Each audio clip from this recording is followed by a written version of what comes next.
talk to him. Let me talk to him. Let it rain.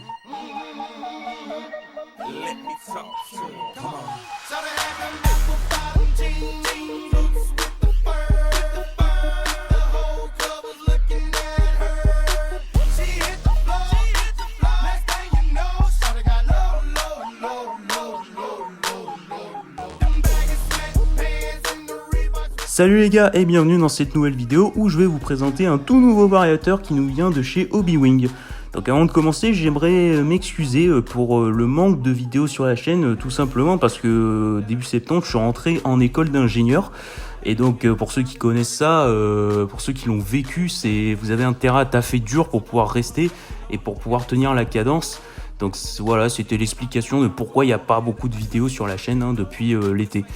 Donc une petite parenthèse, voilà, on va commencer le unboxing de ce Hobywing Seeking. Donc j'ai pris le modèle 130 ampères high voltage et qui prend jusqu'à 12S, donc pour pouvoir aller dans le Navicraft Rebel qui, je vous le rappelle, est une coque qui mesure 1m20 et qui pèse à peu près 6 kg à vide. Ça fait à peu près 20 cm de plus qu'un Traxa Spartan, mais il fait 2 fois le gabarit du Spartan, donc vous avez intérêt à avoir un matos de haute puissance pour pouvoir entraîner tout ça. Alors le Hobywing Seeking, qu'est-ce que c'est ce machin? Alors c'est un variateur de la gamme Seeking, donc pour ceux qui connaissent pas, c'est une gamme qui provient de chez Hobywing, donc Hobywing qui fournit à peu près 80% du marché mondial en termes de variateurs dans le modélisme. Donc c'est une gamme destinée aux bateaux RC, et je me suis pris le plus puissant, c'est-à-dire le high voltage qui prend jusqu'à 12S et qui peut balancer jusqu'à 130 ampères et 720 ampères en pointe. Donc là on est tranquille, on risque pas de le fumer, et de toute façon, même si la consommation est grande, le variateur ainsi que le moteur sont refroidis par eau, donc il n'y a aucun risque de cramer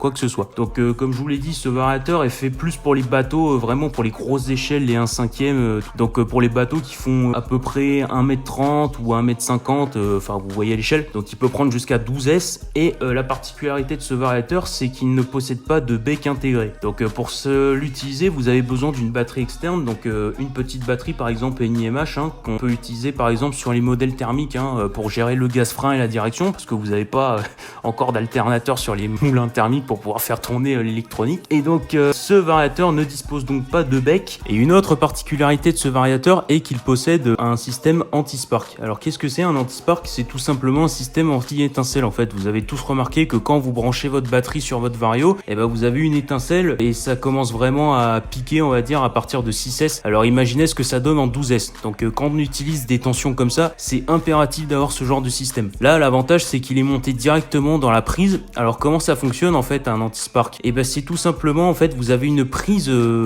qu'on peut retirer, donc une prise PK 6 mm qu'on peut débrancher en fait. Mais quand vous la débranchez, en fait, vous ne faites pas, il n'y a pas de vide en fait, parce que vous avez un câble qui fait tout le tour en fait, qui passe d'un point à l'autre en passant par une résistance également. Alors à quoi elle sert cette résistance? Elle sert en fait, donc une résistance, ça sert comme son nom l'indique à résister, donc elle laisse passer une quantité très limitée de courant, et ça a l'avantage de charger tout doucement les condensateurs qui se trouvent dans le variateur. Donc de ce fait, quand vous branchez votre lipo et la prise principale, une fois que le condensateur est chargé, vous n'avez pas la moindre étincelle. C'est super important d'avoir ce système parce que en 12S, une étincelle ça peut largement vous flinguer une cosse, donc ça c'est très bien que Hobywing ait pensé à l'intégrer.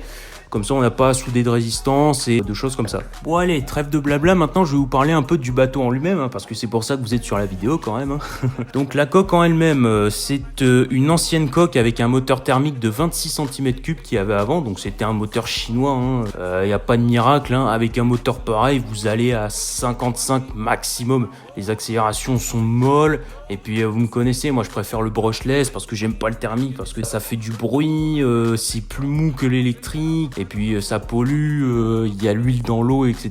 Donc moi je suis pas trop fan du thermique, c'est pour ça que j'ai fait ça, je l'ai passé en brushless, et vous allez voir que l'autonomie s'améliore un petit peu, et qu'on a surtout nettement plus de patates. Donc la coque, c'est un monocoque qui fait 1m20 de long. L'avantage du monocoque, c'est que c'est plus facile à conduire, et qu'il se comporte un petit peu mieux dans l'eau agitée que le fera un catamaran par exemple. Après, l'inconvénient d'une coque en V ou d'un monocoque, que la vitesse de pointe est un peu moindre, tout simplement parce qu'il y a plus de surface de contact avec l'eau qu'il n'y en aurait avec un catamaran par exemple. Mais en tout cas, c'est une super coque, j'en suis vraiment satisfait. Elle est super facile à conduire, mais ça n'en reste pas moins un engin pour les pilotes expérimentés. Dans une config en 12S comme ça, vu la vitesse de pointe, ce n'est absolument pas un engin pour les débutants. Donc maintenant, je vais vous montrer l'intérieur de la bête. Alors au niveau du moteur, c'est un Léopard 4092 que j'ai acheté chez Offshore Electrics, c'est un site aux US. Ce moteur est donné pour 700 kV, donc si vous faites le calcul, 45 fois 700 kV, vous trouvez une vitesse de rotation théorique de 31 000 tours, mais dans la pratique, on n'atteindra pas ces 31 000 tours, on sera plus aux alentours de 26 000 tours à cause du frottement de l'eau sur l'hélice et de la résistance, tout ça, donc on est loin de ces tours maxi quand même. Donc c'est un moteur qui suffit largement pour propulser cette coque. J'avais pensé installer un moteur en 56, mais je pense vraiment que ce sera pas utile parce qu'un plus gros moteur aussi, ça consomme aussi plus. Donc je suis vraiment très content avec ce petit moteur, un moteur beaucoup moins cher aussi qu'un moteur en 56. Ensuite, au niveau du cerveau, c'est un cerveau à pignon métal tout basique, qui coûte une trentaine d'euros en France. C'est un Power HD 13 kg et 0,12 secondes sous 60 degrés et sous 6 volts. Ensuite, au niveau du Vario Seeking 12S, toujours pareil, ce que je vous avais présenté tout à l'heure. Et au niveau du refroidissement, alors qu'est-ce que j'ai fait? Comme j'avais pas assez de durite, du coup j'ai été acheter du tuyau PVC souple à Castorama. Donc vous prenez les bonnes dimensions pour que ça s'emboîte dans les pipettes que vous avez à bord. Et le tube PVC, ça peut substituer largement à la durite silicone, parce que voilà, j'ai pris ça parce que déjà c'est moins cher et puis j'avais pas assez de durite. Et ce que vous pouvez voir aussi, c'est que j'ai installé à bord une petite pompe à eau de chez Gropner qui est censée fonctionner en 12 volts, mais en fait je la fais fonctionner qu'avec des LiPo 2S, donc en 7 volts 4, parce que la consommation comme ça elle est moindre et surtout la pompe elle chauffe moins, parce que quand vous la faites fonctionner en 3S, la pompe chauffe méchamment. Et l'avantage d'avoir une pompe à eau à bord, c'est que le refroidissement est permanent et pas seulement temporaire. Donc quand le bateau revient, quand j'ai fini de naviguer, toute l'électronique est bien tiède, voire froide des fois. Donc ça fonctionne super bien. J'ai tourné une vingtaine de packs avec cette pompe, elle ne m'a jamais lâché. Salut les gars, alors là on vient d'arriver sur le lac du Revez, donc on va pouvoir tester le bateau en 12S, c'est génial. Donc voilà le petit système, voilà 3 LiPo 4S VS Line qui sont montés en série, donc 2 sur le support du réservoir et la troisième montée sanglée sur les deux autres. À l'intérieur, on a aussi la petite LiPo 2S pour pouvoir faire fonctionner la pompe à eau qui est juste là. Voilà. Et dans la boîte radio, vous avez le petit accu de réception parce que comme je vous l'ai dit, ce variateur ne possède pas de bec, donc vous avez besoin d'un accu de réception pour faire fonctionner le cerveau. Alors voilà pour le système de l'anti-spark. Là vous pouvez voir, j'ai branché 2 LiPo sur 3, donc la troisième elle est là. Et la prise principale est débranchée. Donc vous allez voir ce qui se passe. Je branche la dernière LiPo. Le Vario se met en route parce qu'il y a un peu de jus qui est passé. Et maintenant que les condensateurs sont chargés, vous pouvez brancher la prise principale. Voilà. Et vous pouvez voir, il n'y a absolument pas la moindre étincelle. Et c'est bon, votre Vario est prêt à marcher. Donc tu vérifies le cerveau, tu vérifies les gaz. Pas trop longtemps parce qu'il n'y a pas de refroidissement. Et tu peux regarder aussi s'il y a bien de la graisse et si le tube Téflon ne tourne pas avec l'axe. Donc là, ça a l'air d'être bon. Voilà, donc là on va mettre le machin en route, donc le variateur est allumé, il ne reste plus qu'à mettre la pompe à eau en route, et puis on est parti. Donc une petite prise d'in, pas besoin de se compliquer la vie. Et voilà, ça sort bien. Donc voilà, on va y aller, c'est parti. Donc la pompe à eau fonctionne, tout marche. Donc on va aller tranquillou. Le bateau en place, et on va se lancer en douceur.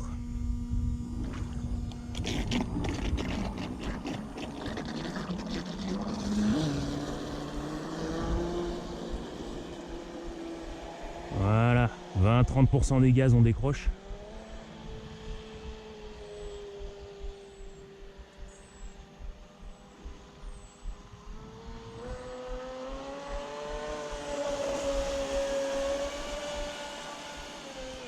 Voilà, 50% des gaz pépère.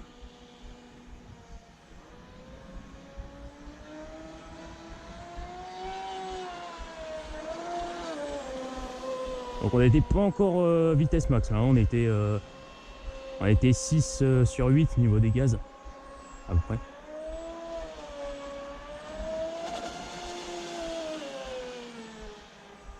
Allez, ça c'est une ligne droite pour RC Garage 68 qui voulait voir ce que ça donne avec le 4092. Voilà, donc là on était plein gaz et vous avez vu, ça passe nickel. Donc je descendrai pas l'hélice, honnêtement ça sert à rien. Parce que si on met une hélice plus petite, ça va mouliner avec.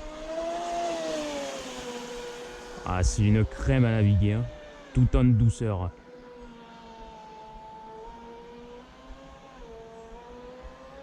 Donc si on est au point, on pourra toujours en faire cet hiver. Hein. Là ça va qu'il fait encore bon dans le sud. Mais bon, je sais pas, peut-être qu'en hiver j'amènerai la tenue de plongée. Voir s'il tombe en panne. Voilà, ça c'était des morceaux de bois. Alors je pense qu'on se les pris dans le gouvernail. on va aller voir. Alors, vous avez vu le machin là qui est au milieu?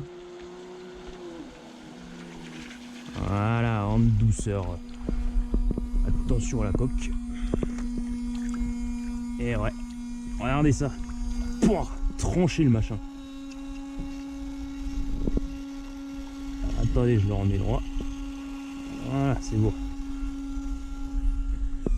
Alors, on peut voir que la pompe à eau elle est auto-amorçante. Hein. Pour ceux qui se poseraient la question, il n'y a pas besoin de l'amorcer. Ouais, faut faire gaffe là. Il y a des morceaux de bois là, on va aller un peu plus loin. Ouais, parce que quand il y a eu les orages, il y a eu du vent et tout, donc voilà, pépère.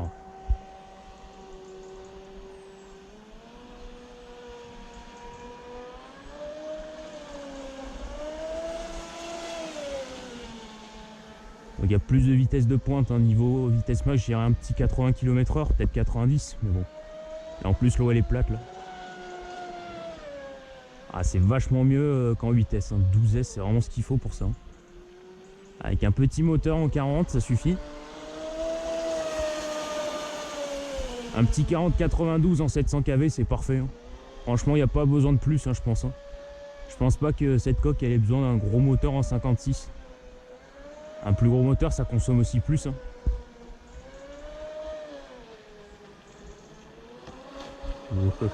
Alors là il y a... Ouais, virage pépère.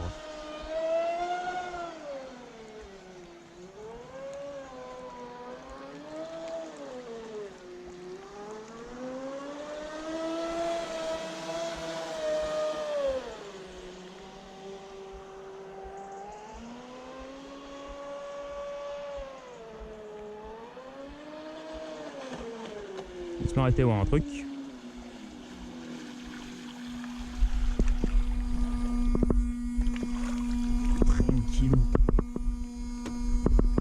Et on s'est encore pris un morceau, c'est terrible.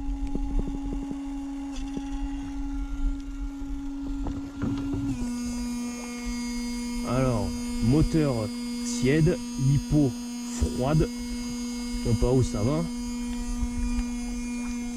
Vario glacé. Après, dans le montage que j'ai fait, l'eau fraîche elle arrive d'abord sur le Vario, puis ensuite elle va au moteur. Donc c'est normal que le moteur il soit toujours un peu plus chaud. Ouais, en douceur Jackie. Bon, RAS hein, apparemment. Allez, c'est parti.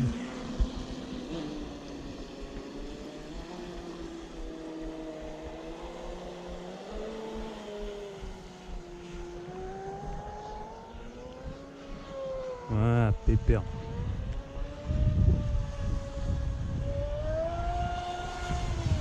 Ici la gendarmerie nationale. Arrêtez-vous vos papiers. Vous avez un maillot de PD non réglementaire.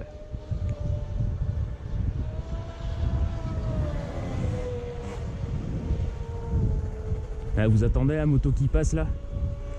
Je préfère le brushless, tu me rattraperas jamais.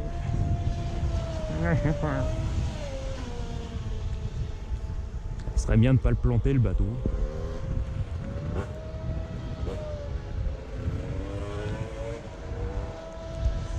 J'aime pas le thermique, ça fait du bruit, ça pue et c'est mou en plus.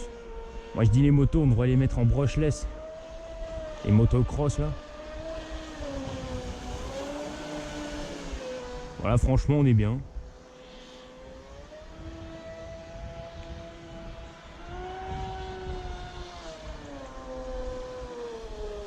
Plus là l'eau elle est super calme. C'est parfait pour faire des vitesses de pointe. Ah. Non, on a juste perdu la réception, c'est normal. Ça arrive des fois avec ce récepteur, il faudra que je le change. Le petit récepteur connect là. Même si j'ai fait un petit trou pour laisser passer l'antenne, hein, des fois j'ai des pertes comme ça de réception.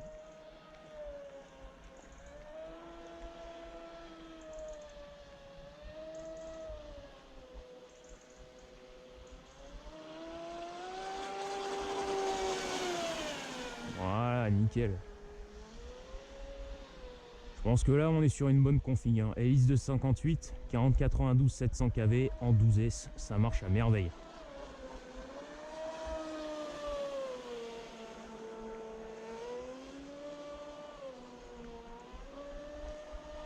Ça y est, j'ai mon bateau, là là là. Ah, je suis content, putain.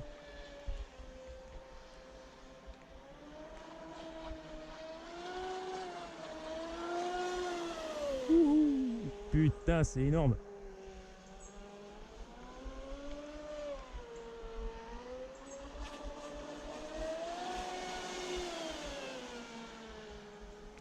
Et si on allait un peu plus loin, tiens.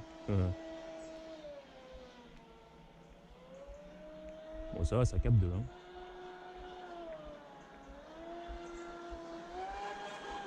Oh, oh, oh, oh, oh, putain.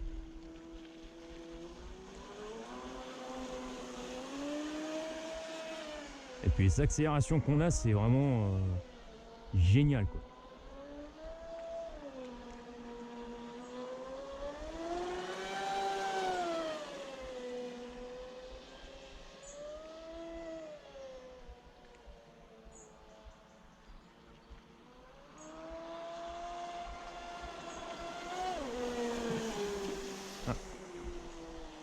Je me suis dit, il faut pas passer trop près parce qu'il y a des morceaux de bois.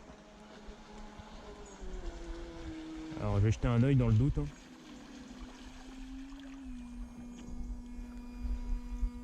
Voilà. Hop. Oh, on s'est traîné un morceau de bois. Et effectivement, le gouvernail s'est encore pris une patate dans la tronche. Allez, on est reparti.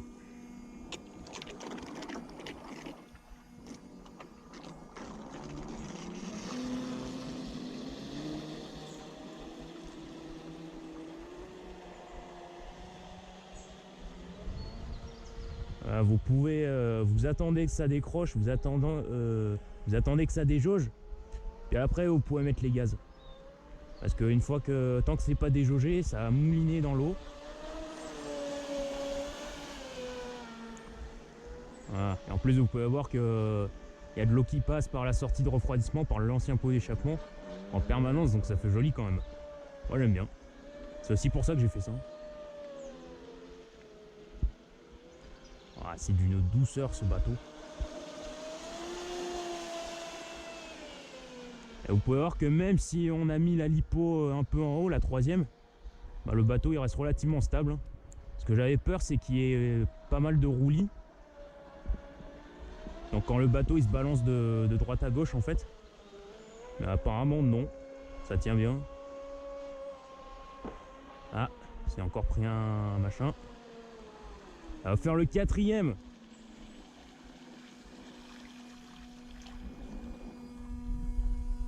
Hop. Ah non, ça va. Ça va. On est bon, chef. Voilà, en douceur.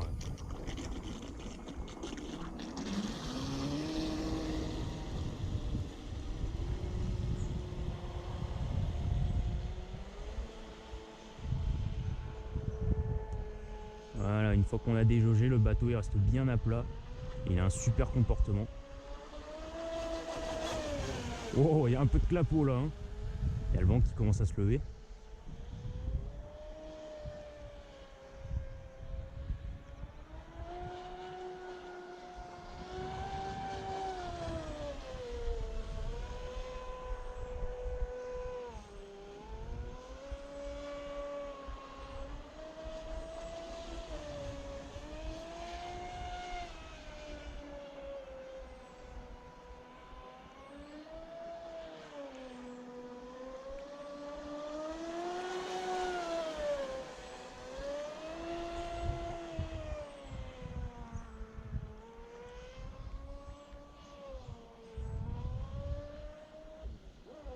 Ouais, encore un problème de réception, c'est terrible. Faudra que je change l'ensemble radio.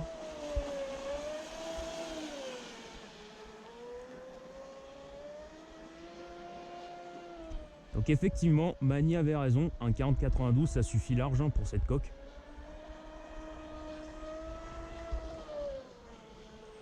Et j'ai bien sûr écouté ses conseils, il m'a dit de rester avec une hélice de 57. Bon là je me suis dit j'ai une 58 donc autant la garder. Et c'est vrai que ça marche beaucoup mieux qu'en vitesse. Il m'a même dit que ça se trouve faudrait descendre un petit peu l'hélice, mais là je pense pas hein, franchement. Franchement c'est très bien avec la 58. Parce qu'avec une trop petite hélice, on va trop mouiner.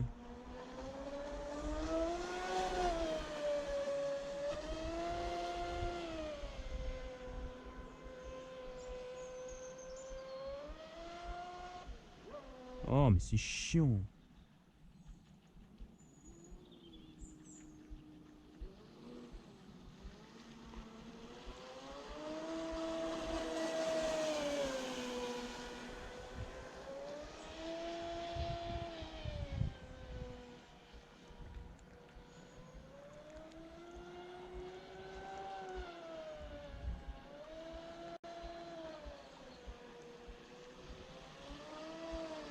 On va rechecker les températures hein, vite fait.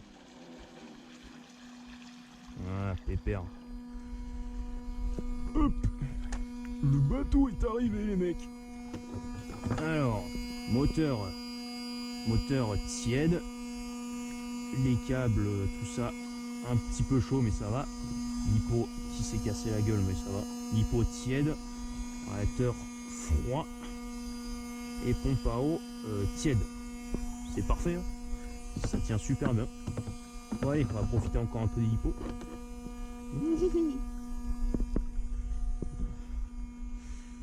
C'est parti. Oui. Vitesse le max les mecs. Vitesse max les mecs. Wouhou. Vous avez vu, c'est un truc de ouf hein. Non je déconne. Gaz.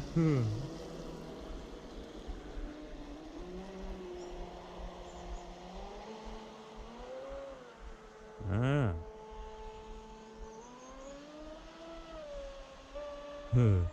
Diable de la gâchette.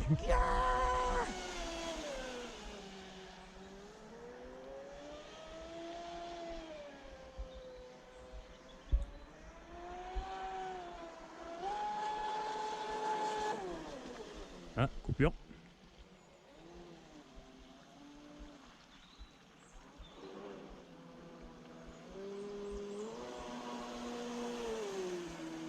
Ouais, la coupure. Là.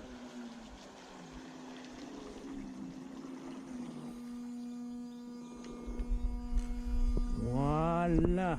RS, chef. Le bateau fonctionne. Hop.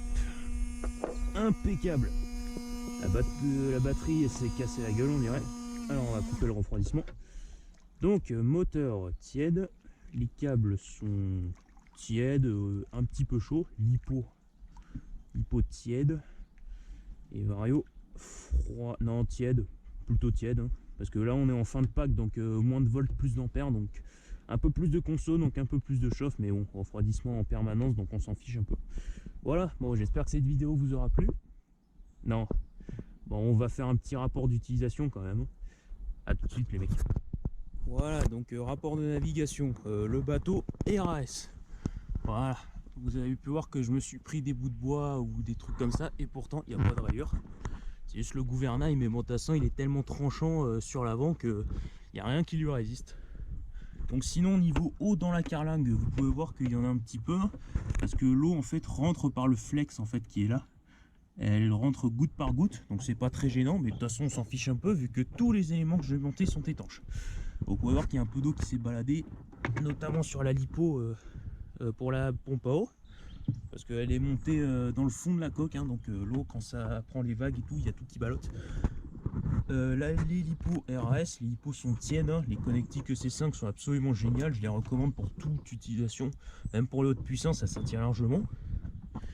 Et il n'y a pas grand chose d'autre à dire, hein. Voilà, c'est vraiment une super coque, là je me suis vraiment éclaté sur le terrain. Donc voilà, j'espère que ça vous aura plu, si c'est le cas n'hésitez pas à mettre un petit pouce en l'air, ça fait plaisir, et ben moi je vous dis à la fois prochaine pour une nouvelle vidéo, salut.